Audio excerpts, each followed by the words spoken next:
Assalamualaikum warahmatullahi wabarakatuh.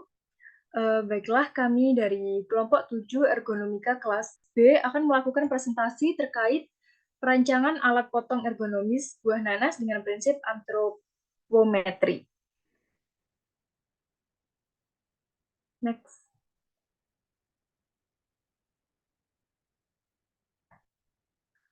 Kelompok 7 ergonomi B ini beranggotakan yang terdiri dari Nisa Aulia Rahmawati dengan NIM 2117 1020133, lalu ada Bianda Arneta dengan NIM 2117 1020187, dan ada Bagaskara Lukman Maulana dengan NIM 2117 1020191.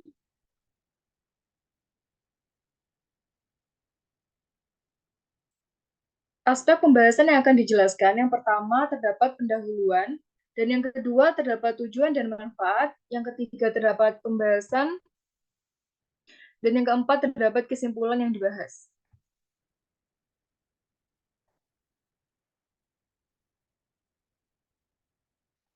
Yang pertama terdapat bab 1 latar belakang.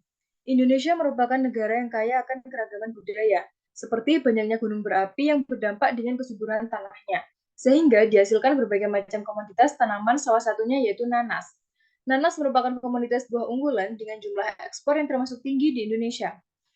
Ergonomi merupakan ilmu atau kaidah untuk mempelajari hubungan antara manusia dengan lingkungan kerja untuk menciptakan rancangan sistem atau alat pada suatu benda untuk memaksimalkan sistem yang efektif, aman, sehat, dan nyaman, serta efisien.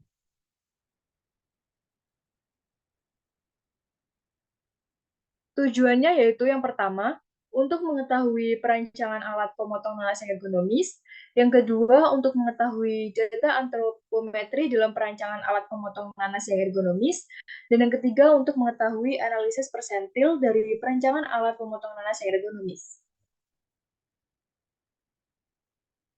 Baiklah, untuk yang selanjutnya akan dijelaskan oleh rekan saya. Kepada yang bertugas disilahkan. Baik, terima kasih Nisa atas waktu. Berikutnya yaitu mengenai hasil dan pembahasan. Di sini terdapat dua tabel. Tabel pertama yaitu rekapitulasi uji kenormalan data. Eh, Pada tabel pertama ini TPO atau tinggi poplitel terdapat perhitungan dengan menggunakan 18 data. Di antaranya dari data pertama yaitu 55, 49, 52 hingga pada data ke-18 yaitu 46 dengan satuan ukurnya yaitu cm. Lalu pada tabel kedua yaitu rekapitulasi uji kenormalan data antropometri.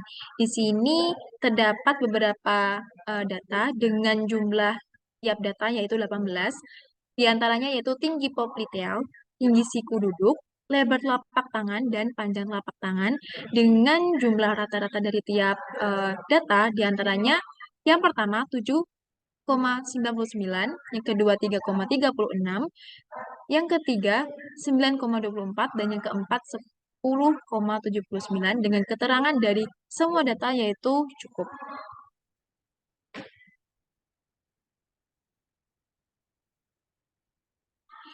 Analisa persentil dan hasil rancangan. Nah, eh, besar nilai persentil dapat ditentukan dari tabel probabilitas distribusi normal. Sehingga dihasilkan yang pertama, yaitu didapat tinggi alat dari perhitungan sebanyak 71,83 cm. Yang kedua, diameter gagang didapatkan 5,6 cm dan lebar gagang didapatkan 11,61 cm. Selanjutnya akan dibahas oleh rekan saya yaitu Bagaskara Lukman. Baik, terima kasih untuk Bianda dan Tadianto atas waktunya. Sekarang izinkan saya untuk menjelaskan spesifikasi ukuran rancangan.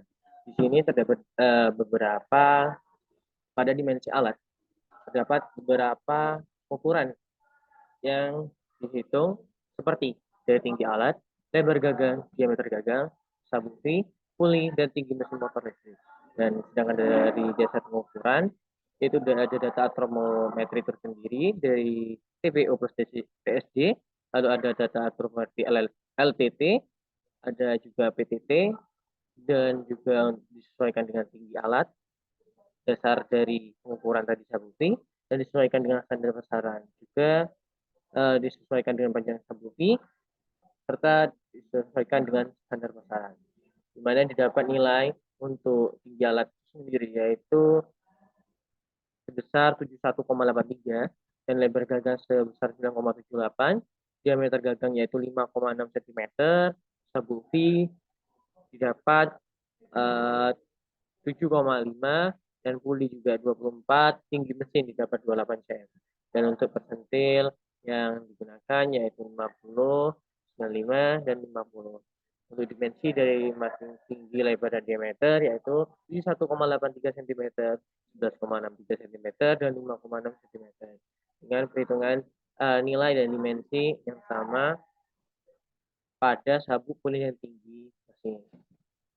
Itu tentang spesifikasi ukuran rancangan alat pengupas nanas yang antropometri. Pengujian yang telah dilakukan yaitu alat pemotong nanas ini sendiri dengan syarat telah kondisi terbuka dari cangkangnya, di mana juga harus terpisah dari inti buah nanas itu sendiri. Nanti isinya dimasukkan ke dalam silinder pemotongan, di mana silinder ini berbentuk persegi yang akan menekan dari isinya. Setelah itu dapat dari hasil penelitian kami, yaitu diperoleh efektivitas alat ini dibandingkan alat yang biasa, yaitu 14,65 kg per jam.